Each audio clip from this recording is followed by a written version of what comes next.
Senator McSally. Well, thank you, Chairman Tillis. I also want to thank Senator Gillibrand for her advocacy for women in uniform and her passion for stopping the crime of sexual assault in the military. This is also a passion of mine for many reasons, and I think I bring a unique and important perspective. My drive to fight against sexual assault in the ranks is not from the outside looking in, and it is deeply personal. First, for 2 years, I was honored to be a fighter squadron commander in the United States Air Force. Command is the most impactful duty one can have directly on the lives of servicemen and women and their families. I was greatly privileged to prepare and then lead my amazing airmen in combat, which is the apex responsibility of any warrior leader. Military commanders are placed in a position of authority and responsibility like none in civilian life. They are not like CEOs or managers or any other supervisor. Commanders have a moral responsibility to ensure readiness of their units, which, yes, includes warfighting skills, but demands that the commander cultivates and protects and enriches a culture of teamwork, respect, and honor. Conduct, any conduct, that degrades this readiness doesn't just harm individuals in the ranks, it harms the mission and places at risk the security of our country. Commanders also have a covenant with the men and women under their command, the 1% who volunteer to serve in uniform.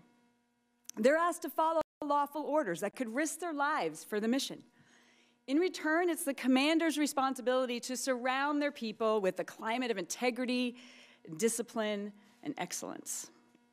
During my 26 years in uniform, I witnessed so many weaknesses in the processes involving sexual assault prevention, investigation, and adjudication.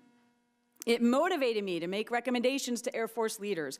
It shaped my approach to command as a commander, and it informed my advocacy for change while I remain in the military and since I've been in Congress.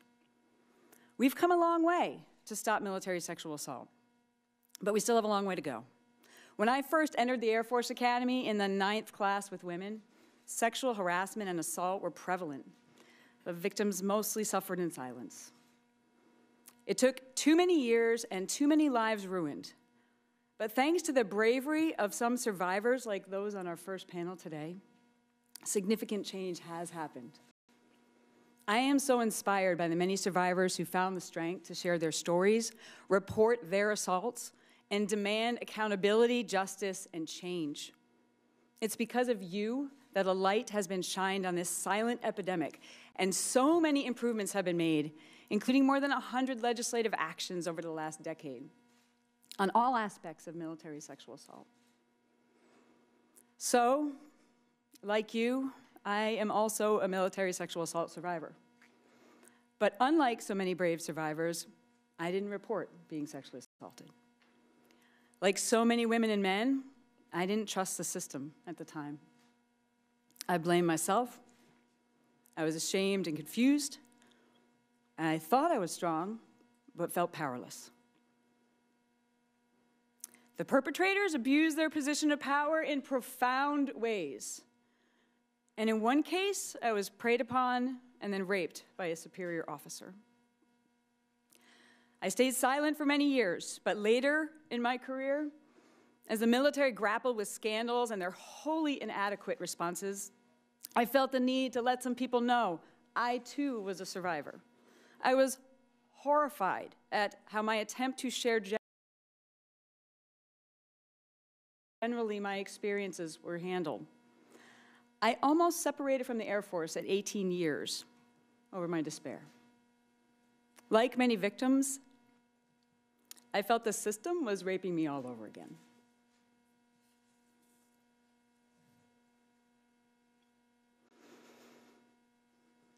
But I didn't quit. I decided to stay and continue to serve and fight and lead, to be a voice from within the ranks for women, and then in the House, and now in the Senate. So this is personal for me too, but it's personal from two perspectives: as a commander who led my airmen into combat, and as a survivor of rape and betrayal. I share the disgust of the failures of the military system and many commanders who failed in their responsibilities. But it's for this very reason that we must demand that commanders stay at the center of the solution and live up to the moral and legal responsibilities that come with being a commander. We must fix those distortions in the culture of our military that permit sexual harm towards women and, yes, some men as well. We must educate, select, and then further educate commanders who want to do the right thing, but who are naive to the realities of sexual assault. We must ensure that all commanders are trained and empowered to take legal action, prosecute fairly, and rid perpetrators from our ranks. And if the commander is the problem or fails in his or her duties, they must be removed and held harshly accountable. I don't take this position lightly. It's been framed often that some people are advocating for the victims, while others are advocating for the command chain or the military establishment. This is clearly a false choice. There are many commanders who would welcome taking this responsibility off their plate. Those are the very commanders we don't want leading our troops. We cannot command change from the outside alone. It must be deployed from within. It must be built and constantly maintained and expertly managed by commanders who are themselves educated, conditioned, and given the tools to ensure what you survived and what I survived happens to no warrior under their command.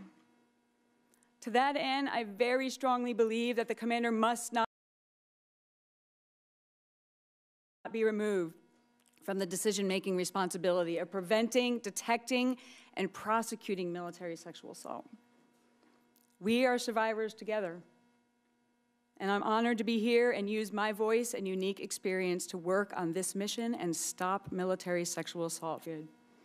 Thank you, Mr. Chairman. Thank you, Senator McSally. Any other members wishing to make comments before we hear from the witnesses?